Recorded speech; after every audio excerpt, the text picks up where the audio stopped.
High Court, take care of my children. Take care of my children if something happens to me. গত বুধবার অর্থাৎ 1 April মালদার মোথাবাড়িতে এমনই বিভীষিকার মুখোমুখি হতে হয়েছিল বিচারকদের। এই ঘটনায় ইতিমধ্যেই শতপ্রণোদিত হয়ে মামলা রুজু করেছে সুপ্রিম কোর্ট। সোমবারই সেই মামলার শুনানি ছিল, যেখানে রায়ের কপিতে সুপ্রিম কোর্ট বলেছে 2 এপ্রিলের অর্ডার অনুযায়ী জাতীয় নির্বাচন কমিশন তদন্তের দায়িত্ব এনআইএ এর হাতে তুলে দিয়েছে। এনআইএ একটা প্রাথমিক অনুসন্ধান রিপোর্ট মুখবন্ধ খামে আদালতের কাছে জমা দিয়েছে। সেই রিপোর্ট অনুযায়ী জানা যাচ্ছে মোথাবাড়ি থানায় 7টি, কালিয়াচক থানায় 5টি, অর্থাৎ মোট 12টি এফআইআর দায়ের হয়। যেহেতু স্থানীয় পুলিশের বিরুদ্ধে গুরুতর অভিযোগ রয়েছে, তাই এনআইএকে এই মামলার তদন্তভার গ্রহণের জন্য নির্দেশ দেওয়া হচ্ছে। রাজ্য পুলিশকে নির্দেশ দেওয়া হচ্ছে তারা যেন অবিলম্বে তদন্তের যাবতীয় নথিপত্র এনআইএর কাছে হস্তান্তর করে। এনআইএকে যেন সমস্ত রকমের সহযোগিতা করা হয়। প্রয়োজনে আরও এফআইআর করতে পারবে এনআইএ। সুপ্রিম কোর্ট অর্ডারে আরও বলেছে এনআইএ এখন থেকে কলকাতায় এনআইএর যে বিশেষ আদালত, সেখানে তদন্ত সংক্রান্ত রিপোর্ট জমা দেবে। চার্জশিট জমা দেওয়ার আগে পর্যন্ত সময়ে সময়ে সুপ্রিম কোর্টে তদন্তের স্ট্যাটাস রিপোর্ট পেশ করবে এনআইএ। অর্থাৎ সুপ্রিম কোর্ট সরাসরি এই মামলার উপরে নজরদারি চালাবে। যেহেতু সুপ্রিম কোর্ট বলেছিল এসআইআর প্রক্রিয়ায় বিচারকদের সিদ্ধান্তই সুপ্রিম কোর্টের সমতুল্য, তাই এক্ষেত্রে বিচারকদের ওপরে হামলা আদতে তাদের ওপরে হামলা বলে মনে করছে সুপ্রিম কোর্ট। এখনো পর্যন্ত এই মামলায় যাদের রাজ্য পুলিশ গ্রেফতার করেছে তাদের এনআইএর হাতে তুলে দিতে হবে। যারা পুলিশ হেফাজতে রয়েছে তাদের বিচার বিভাগীয় হেফাজতে পাঠাতে হবে। যেটা হয়েছে সেটা তো সম্পূর্ণভাবে তৃণমূলের অনুমোদনে হয়েছে, অনুপ্রেরণায় হয়েছে।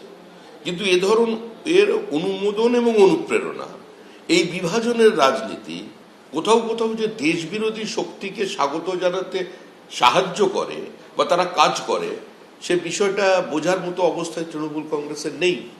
সেজন্য এই ঘটনাগুলো ঘটেছে। তবে অনেক তদন্ত তো হচ্ছে, অনেক সংস্থাকে কষ্ট করতে হচ্ছে। সরকারটা বদল হয়ে যাওয়ার পর এনআইএ, সিবিআই, ইডি এদেরও কাজকর্ম কমবে। আসাউদ্দিন ওয়েসির দল, হুমায়ুন কবিরের দল এবং আইএসএফ এরা যুগ্মভাবে সবাই মিলে একটা ঘোটালা করেছে, ওখানে একটা গন্ডগোল করেছে, দাঙ্গা বাঁধাবার চেষ্টা করেছে। মোথাবাড়ির ঘটনাতে এনআইএকে নিয়োগ করা হয়েছে, এনআইএ দেখবে। তারপর 4 তারিখে 4 মে ফলাফল বেরোনোর পর কি হবে পশ্চিমবঙ্গ নিয়ে, তখন মমতা বন্দ্যোপাধ্যায় ক্ষমতায় আসার পরে সুপ্রিম কোর্ট বলুন, ইলেকশন কমিশন বলুন, আর বিজেপি কেন্দ্রীয় শাসক দল, তাদের আর কি ইন্টারেস্ট থাকবে পশ্চিমবঙ্গ নিয়ে, সেটাও দেখার প্রশ্ন। 20 ফেব্রুয়ারি এসআইআর প্রক্রিয়ায় রাজ্যের বিচার বিভাগকে যুক্ত করেছিল সুপ্রিম কোর্ট। সেই সময়ই সুপ্রিম কোর্ট বলেছিল তারা সংবিধানের 142 নম্বর ধারায় তাদের হাতে যে সর্বোচ্চ ক্ষমতা রয়েছে সেটা প্রয়োগ করছে। 142 নম্বর ধারা অনুযায়ী সুপ্রিম কোর্ট ন্যায় বিচারের স্বার্থে যে নির্দেশিকা প্রয়োজন তা জারি করতে পারে। এই ধারায় দুবার প্রয়োগ করা হয়েছে। একবার 20 ফেব্রুয়ারি বিচার বিভাগকে এসআইআর এর দায়িত্ব দেওয়া হয়, আরেকবার 6 এপ্রিল মোথাবাড়ি কাণ্ডে এনআইএকে তদন্তভার দিয়ে এই ধারা প্রয়োগ করে নির্দেশিকা জারি করল সুপ্রিম কোর্ট। গত সোমবার সুপ্রিম কোর্টে মোথাবাড়ি মামলার শুনানিতে মুখ্য সচিব দুষ্মন্ত নারিয়ালাকে ভর্ৎসনা করে প্রধান বিচারপতি সূর্যকান্ত বলেন, আমরা কি এটা ধরে নেব যে রাজ্য রাজনীতি সচিব পর্যায়ে প্রবেশ করেছে? বিচারপতি জয়মাল্য বাগচি বলেন, কলকাতা হাইকোর্টের প্রধান বিচারপতির কাছে ক্ষমা চান।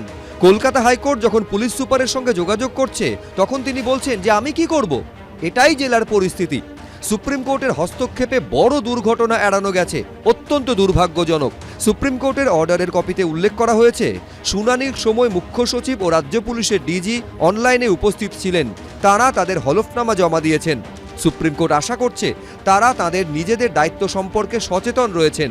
বিচারকরা যখন পণবন্দী ছিলেন তখন কি করা উচিত ছিল, আশা করি মুখ্য সচিব, ডিজিপি এখন তা বুঝতে পেরেছেন। যদিও এখনই এই আধিকারিকদের বিষয়ে কোনো পদক্ষেপ করছে না সুপ্রিম কোর্ট, তবে এই নির্দেশ দেওয়া হচ্ছে যে যতদিন না ট্রাইব্যুনালের কাজ শেষ হচ্ছে, মুখ্য সচিব, ডিজিপি ও পুলিশ প্রশাসন যেন কলকাতা হাইকোর্টের প্রধান বিচারপতিকে সর্বতোভাবে সাহায্য করেন। মোথাবাড়ির ঘটনায় অতিরিক্ত জেলাশাসককে জোড়া শোকজ করেছেন মালদার জেলাশাসক এবিপি আনন্দ। এবিপি আনন্দ, এগিয়ে থাকে, এগিয়ে রাখে।